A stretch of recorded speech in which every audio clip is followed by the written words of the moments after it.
De la conférence de presse anniversaire de la dynamique Monseigneur Podjoro DMK du 30 décembre 2024. Projection 2025, souveraineté intégrale du Togo et sécurité stratégique. L'essence de la gouvernance éthique, c'est de prendre soin de la vie dans son ensemble. Mesdames, Messieurs les journalistes, braves militantes, militants, sympathisantes, sympathisants de la dynamique Monseigneur Podjoro DMK, chers compagnons de lutte souverainistes de l'opposition togolaise, vaillantes, vaillants patriotes et combattantes, combattants de la liberté de tout horizon, chers panafricanistes et amis du Togo, valeureuse population togolaise désabusée et abandonnée, chers invités, Mesdames, Messieurs, placés sous le thème Projection 2025, souveraineté intégrale du Togo, CITO, et sécurité stratégique, la conférence de presse anniversaire des 5 années d'âpre-lutte souverainiste de la DMK au service de l'intérêt supérieur du souverain peuple togolais de ce lundi 30 décembre 2024 est inédite. 28 décembre 2019, 28 décembre 2024, il y a 5 ans de cela que la DMK a été portée sur les fonds baptismaux à Bruxelles par la volonté résolue des patriotes de tout horizon rassemblés autour du patriarche de la nation et père de l'alternance, son Excellence, Monseigneur Philippe Fanoko Podjoro. Permettez-nous, avant toute chose, d'observer 1 minute de concorde et de recueillement en mémoire de tous les martyrs qui ont jalonné la marche tumultueuse vers la libération nationale du Togo, spécialement les 2 premiers responsables de la DMK, le patriarche de la nation et père de l'alternance, son Excellence, Monseigneur Philippe Fanoko Podjoro, et le président légitime et père de la souveraineté intégrale du Togo, son Excellence, Dr Gabriel Messa Agbewe Kodjo, tombé, assassiné en exil sur le champ d'honneur, respectivement le 4 janvier 2024 à Stockholm en Suède et le 3 mars 2024 à Tema au Ghana. Mesdames, Messieurs, essayer, c'est réussir. Il n'y a pas d'échec, relèvent les maîtres. Nous sommes à l'heure du bilan des 5 années de lutte hardie, avec les perspectives pour la nouvelle année 2025 qui s'annonce à grands pas. Ainsi, cette conférence de presse anniversaire inédite est au carrefour de grands enjeux et de grands défis à relever absolument pour l'ensemble de la nation togolaise. 22 février 2020, 22 février 2025, bientôt 5 ans que le souverain peuple togolais s'est une fois encore levé comme un seul homme au son de la trompette de Monseigneur Podjoro pour enclencher la révolution électorale et pacifique qui a porté de façon écrasante à la magistrature suprême le candidat de la dynamique Monseigneur Podjoro et candidat des pauvres, son Excellence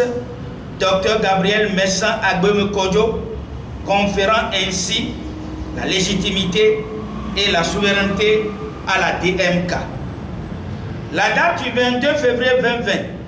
avec la judiciarisation du contentieux post-électoral, constitue incontestablement un lieu et un tournant majeur dans notre histoire politique nationale pour véritablement enraciner la dynamique de notre âpre lutte collective et plurielle de libération nationale. En cela, elle a un sens symbolique important et porteur d'ancrage pour l'avenir de la terre de nos aïeux. Parlant de ce repère, notre communication va s'articuler autour de 4 points. Les conséquences de la gouvernance économique et sociale actuelle du Togo, les exacerbations de la grave crise politique togolaise depuis le 22 février 2020, la sécurité stratégique du Togo à la lumière des tensions géopolitiques et géoéconomiques mondiales actuelles, la projection 2025 avec les propositions de sortie de crise de la DMK. Au point 1, les conséquences de la gouvernance économique actuelle du Togo. Classé en 2024 106e pays sur 142 dans le monde en matière de corruption selon Transparency International,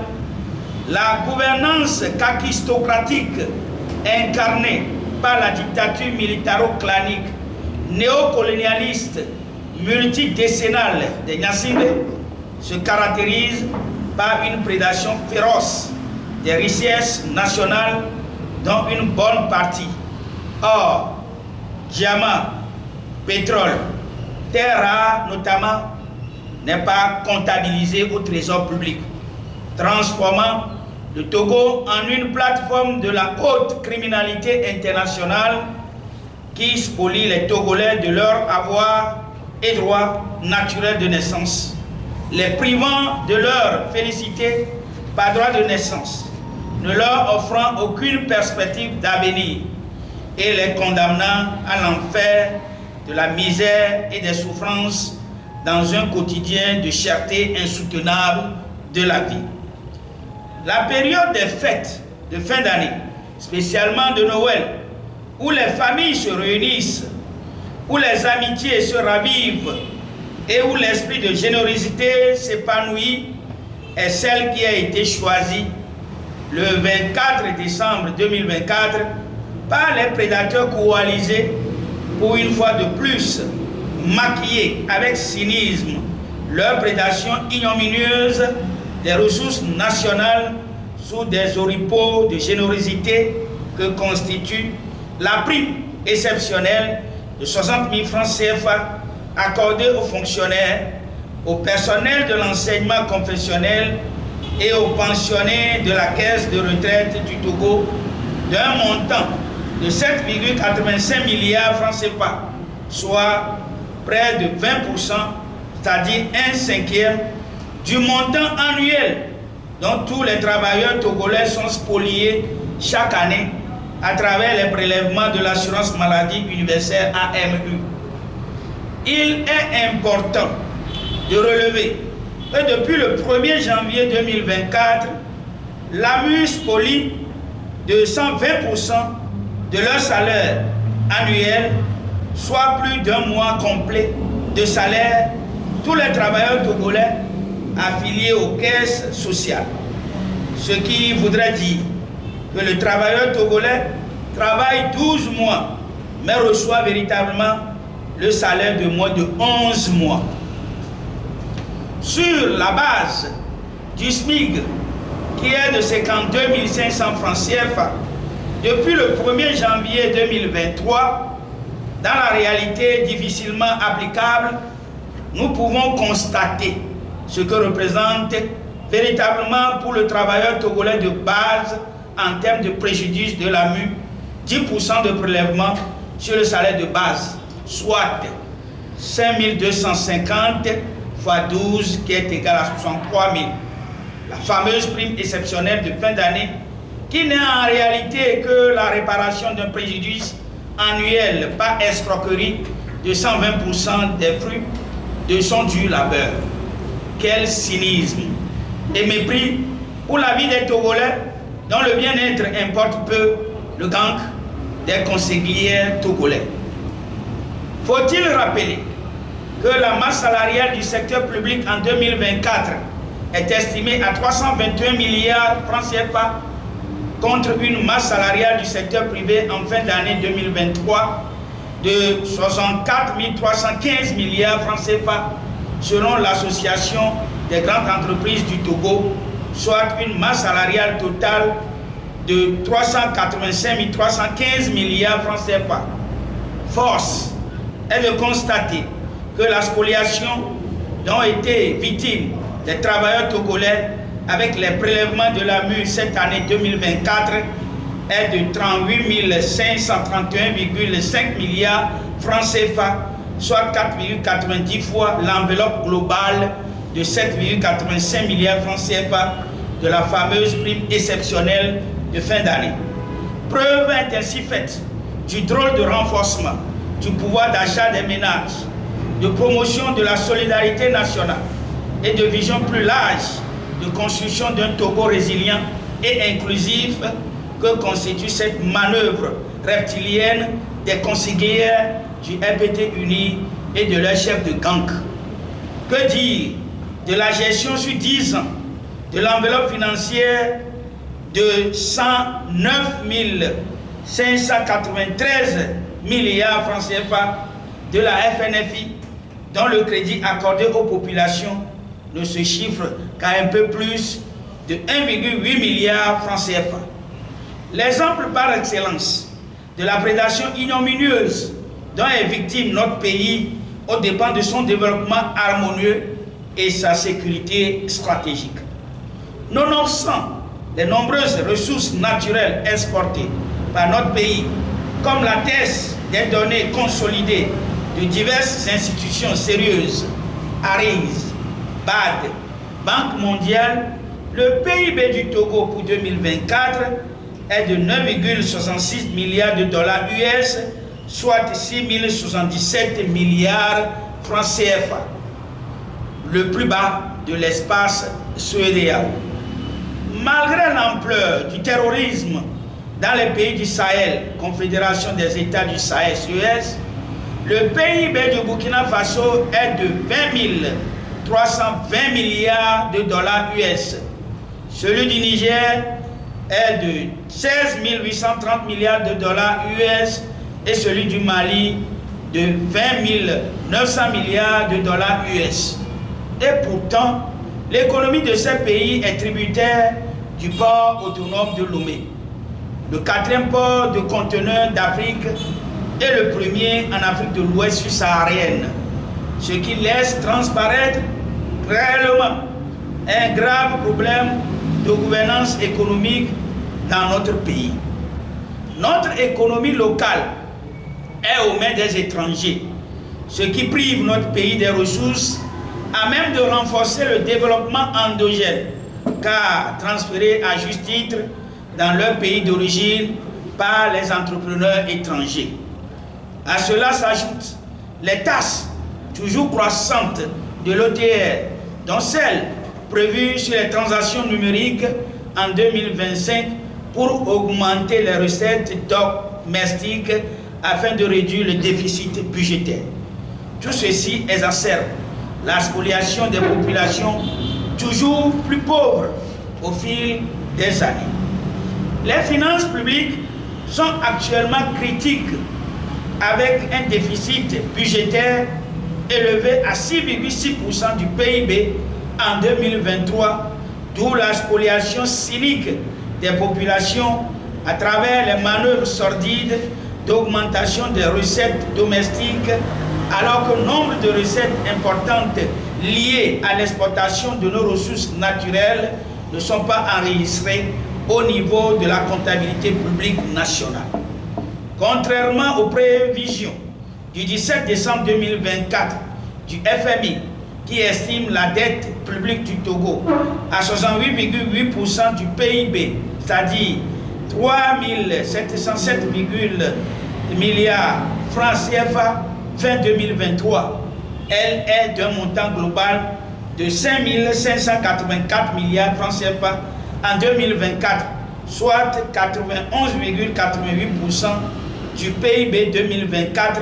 projeté à 9,66 milliards de dollars US, soit 6 077 milliards francs CFA, selon les données consolidées publiées par l'Observatoire de la gestion des finances publiques OGFIP Togo.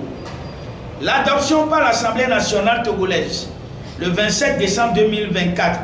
de la loi de finances 2025 d'un budget total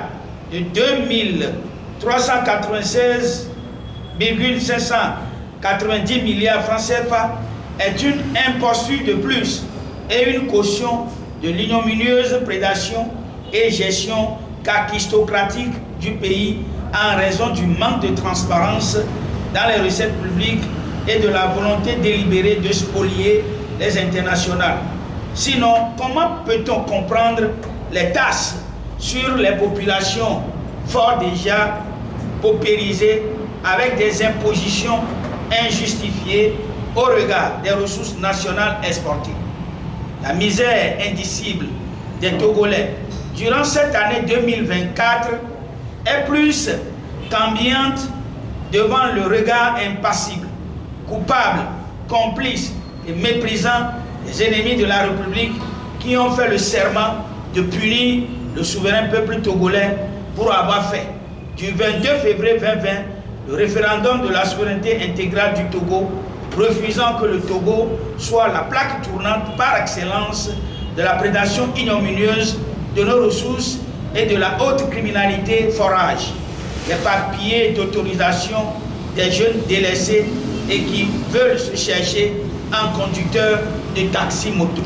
Sinon, comment comprendre les contraintes imposées aux détenteurs de Wi-Fi zone, vu la difficulté des citoyens à s'offrir un repas par jour, qui de la mue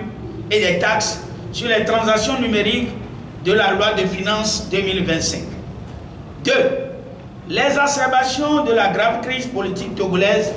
depuis le 22 février 2020, en lieu et place de l'exécution de l'arrêt numéro ECW-CCJ-JUD-11-2022 du 24 mars 2022 de la Cour de justice de la CEDEAO, condamnant triplement le Togo et subséquemment Faure Gnassingbé, qui a tenté de suborner le président démocratiquement élu après son énième coup de force qui a bousculé le code électoral, l'agenda de la CENI et violé la sacralité des votes des populations togolaises dans un souci de décrispation de la tension politique dans le pays en vue d'un véritable dialogue national devant conduire à une transition inclusive afin de pacifier le Togo et refonder une république éthique. Les consiglières du RPT uni et les chefs de gang ont choisi le coup de force permanent. C'est ainsi qu'après l'assassinat du président légitime du Togo, son Excellence Dr Gabriel Messa Agbemekodjo, le 3 mars 2024 à Tema au Ghana, 2 mois après celui du patriarche de la nation et père de la tenance, son Excellence Monseigneur Philippe Panuku Bodjo, des manœuvres sont entreprises en vue de l'extinction de la procédure pénale initiée le 2 novembre 2023 auprès du parquet du tribunal de première instance de Nanterre en France sous la référence numéro 2331-20-0025. Parallèlement, Faure Gnassingbé a opéré un coup d'État constitutionnel pour s'éterniser au pouvoir en violation des dispositions de la Constitution togolaise, article 52, article 59 et article 144, et des instruments internationaux contractés par le Togo, articles 1 et 2 des sections 1 et 2 du protocole A-SP 1-12-01 de la CEDEAO sur la démocratie et la bonne gouvernance additionnelle au protocole relatif au mécanisme de prévention, de règlement et de gestion des conflits, article 23 de la Charte africaine de la démocratie, des élections et de la gouvernance de l'Union africaine. Depuis le 6 mai 2024, 2 constitutions sont en vigueur au Togo, devenues une atypie planétaire avec un régime hermaphrodite, présidentiel et parlementaire, contrairement au narratif d'une pseudo-transition constitutionnelle au forceps avec la restriction accrue des libertés publiques, comme l'attestent les dernières interdictions du meeting d'Adetikope du 15 décembre 2024 de la DMK, de la conférence de presse de Brorahome du 18 décembre 2024 du Front Touche pas à ma constitution et des activités sociales des 23 et 24 décembre 2024 à Tito Gome, Soviépe du mouvement Nubweke. Ainsi, depuis le 22 février 2020, le Togo connaît un septième coup d'État électoral, militaire, judiciaire, médiatique, diplomatique et constitutionnel qui a exacerbé la grave crise politique que connaît le pays depuis l'effraction de Faure Gnassingbé à sa tête dans un lac de sang de plus de 1000 Togolais massacrés selon la LTDH et réduits à 500 dans le rapport de Doudienne de l'ONU. Le déni de l'impasse politique actuelle ne saurait perdurer vu la désolidarisation des forces participationnistes de l'opposition vis-à-vis de la dictature militaro-clanique néocolonialiste multidécennale qui poursuit son forcing permanent après la mémoriale dépilotée du 29 avril 2024 où la DMK a été de nouveau suivie de façon écrasante par le souverain peuple togolais. Le report au 15 février 2025 des prétendues élections sénatoriales annoncées sur fond de divergence entre les prédateurs coalisés et leurs alliés au sein du cadre politique de concertation CPC mis en place pour une légitimation désespérée d'un pouvoir sataniste et déshumanisant rejeté de toutes parts indique que les velléités électoralistes